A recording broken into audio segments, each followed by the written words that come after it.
Hi, everyone. Welcome back to Entrepreneur Unlimited. Today, we are shifting our mindset and talking about business planning and how it can actually work for you and not against you. Planning can free up your time and let you do more of what feels good to you and allow you to live more in those spaces that ignite that spark for your business. We just need to look at things a little bit differently. So shifting our mindset, shifting our perspective is big. And if you stick around till the end, I'm going to give you 3 planning hacks that you can use today to free up your time and help you feel good about moving into the new year. If you've been enjoying the content on my channel, please feel free to like and subscribe and share with anybody that you feel would resonate with this content. You can also follow me on Instagram at Tawny Unlimited. Let's get to know each other a bit better and tag me in your business posts so that I can cheer you on. Okay, back to it. I recently created an entrepreneur success planner based on some things that I do that keep me on track. You can find the link below if you're interested in checking it out. Today, I'm going to dive into it so that I can give you some insights in how you can be better at planning and feel better about planning and help you avoid burnout. That's what we want. We want to plan, but we don't want to get bogged down by the details when we're feeling fired up and creative.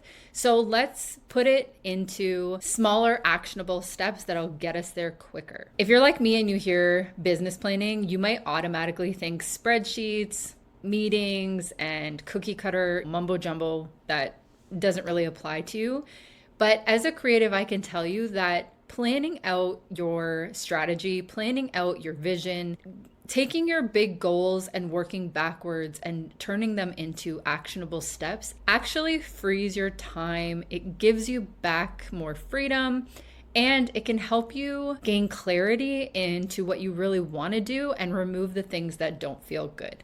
Planning allows you to see the big picture. So we can plan for the next year or the next couple years. We can even scale back and just plan for the next month and see if it aligns with our vision and our values. For example, in December, when we have so many things to do, like family functions, and we're trying to do holiday promotions, we want to scale back, right? So we want to take a look at what we had planned for the month and then realistically decide if it's feasible to even get those things done. Planning helps you with that. If I plan for the year and in December I had all of these things that I wanted to do, once I get to that month, I can say, okay, I don't think this is realistic, and then I can cut out the things that are lower priority. That's why planning is so important, so that you can prioritize the things that matter now and the things that maybe you can shift to the next month. We can't just wing it. If we really want to succeed in business, we have to think ahead. Planning also allows you to time block and free up more time to be creative, right? If we always try to wing it and we're always swimming in the details and trying to get caught up, then we have less time for creative freedom. I know for me, I need creative freedom to thrive. I need to be able to think about new ideas. I need to have time alone with my thoughts. I need a day to stop and think and reevaluate. And I wouldn't have that time if I left everything to the last minute. I need to think at least a week or two ahead to say, okay, I have this day off and this is when I'm going to time block for creative freedom. I don't always wake up on those days creative, but I do hold myself accountable to say, this is the day that you set to do X, Y, Z. So you need to get up and do that because you don't have a lot of extra time. Like today, when I'm creating content, when I'm creating this video, I time block this out. And I can tell you that my day has not gone to plan. I actually considered just doing nothing at all, but I know that this is the only chance that I have. If I didn't plan ahead, then I wouldn't be here doing this right now, and I wouldn't be moving closer to where I want to be next year. Like you, I have big ideas, and big ideas often come with a feeling of overwhelm. I have this big idea I really want to make happen. I don't want to give up, but if I don't work out the details or at least have some idea of how I'm going to get there, I'm more likely to shut down and not do it at all. Failure to plan is planning to fail. That quote from Benjamin Franklin is well known for a reason, because if you don't plan and you just think that you're going to wake up motivated and it's just going to happen, I have some really sad news for you. And then you're going to beat yourself up because you could have had a plan to work from, even if that plan changed, right? So having a blueprint set for yourself holds you accountable, gives you clarity, keeps you on track, and allows you to break down those big ideas into smaller, actionable steps that make you feel like you're making progress and give you the motivation to keep going. When I have a big idea, I generally share it with my partner, and here's why. I am so in my own world when it comes to my business and what I see for my business. Not everybody sees what I see. So I will take my big ideas and talk them out with my partner who is not in my field and will give me perspective and ask questions that maybe I didn't think of.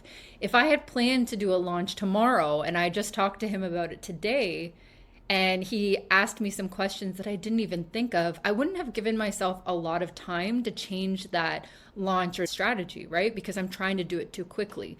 But if I have a big idea and I give myself a few months to work out the details, the launch is going to go a lot smoother. I'm going to work out some of the kinks that I didn't think of. Maybe I'm asking a few other people the same questions to see if I'm getting the same kind of feedback. Then I know that my idea is going to run a lot smoother or be a lot more successful because I've taken the time to fine tune it. And if you're feeling like you're constantly spinning your wheels and you're working and you're not really getting anywhere, having a plan makes you feel like you're actually checking off a lot of those things that you don't even realize you're checking off. If I have a plan and I can see it in front of me, I can see how much of it I've checked off and how much I haven't, because it's a living, organic, active plan. I can see whether I've accomplished this goal, whether I have launched this thing I was thinking about, whether this was successful or wasn't successful. And unless you have that mapped out, you don't really know what progress you've made. So the advice I can give you is to keep track of your progress so that at the end of the year, you can see just how far you've come, because I promise you that you have come further than you think. And now, if you have some things that you didn't accomplish this year, that's okay. When you're planning for next year, you can fit those things in and even reevaluate if they make sense for your business anymore. Maybe it's something that no longer fits. Planning helps you realize that too. Without a plan, cash flow is also huge guesswork, right? We need to know what we're spending money on. We need to know what to invest in, what to scale back on, what to grow. And if we have no plan, if we have nothing to follow, then it all becomes guesswork. And what are you doing with your money? We need to budget. We need to see where we were this year, where we want to be next year. And we need to monitor that to see if we're on the right track. I'm curious, have you come up with a cash flow plan for 2025? If so, comment below. If not, take a listen to my podcast on Business Money Matters and see if that doesn't inspire you to start something for the new year. Another big part of planning is content. If we don't plan ahead, we get stuck trying to put out all this content last minute, and that can lead to extreme burnout and also a creative slump, right? If I plan ahead and have an idea of the kinds of content that I want to create, I set myself up for success. With content planning, doing that time blocking where you say, okay, this day, this week, I'm going to sit down and come up with a content plan for the month. You could probably do it for a couple of months, but start with a month or even a couple of weeks. You don't have to go big. You just got to start somewhere. If you can aim for 1 month of content planned in advance, you're so far ahead of the game, because it means that you can schedule it and let it be. You can tweak it as needed, but for the most part, set it, forget it, have it published while you work on other things you need to tend to. Content is such a beast when it comes to growing an online presence. Be aware that it takes time, and success doesn't happen overnight. It takes time to grow a really meaningful, engaged community, and that's okay. Just stay consistent. Consistency is key, especially when it comes to content. So scheduling ahead will keep you on track.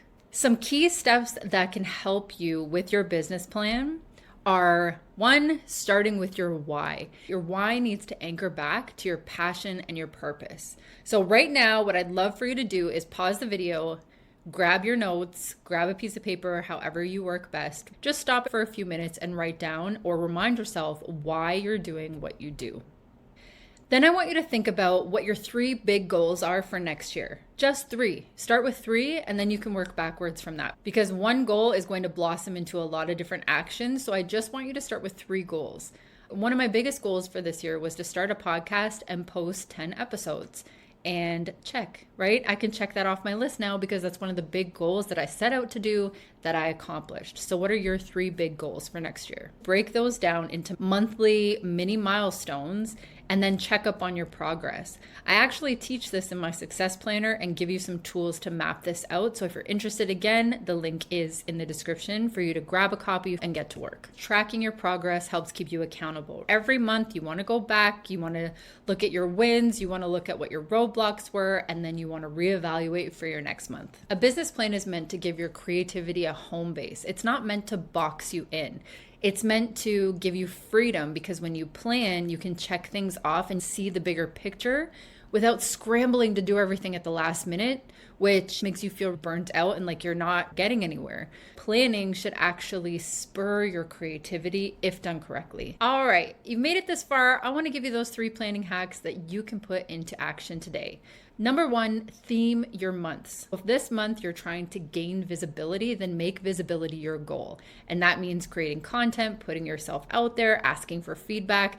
You want to stay in front of your audience. Number 2, you want to set non-negotiables for yourself. So if you've time blocked that this is the day I'm going to do XYZ, you need to hold yourself accountable to it. If too many things throw you off course, then that means that plan doesn't work for you and you can tweak it next month.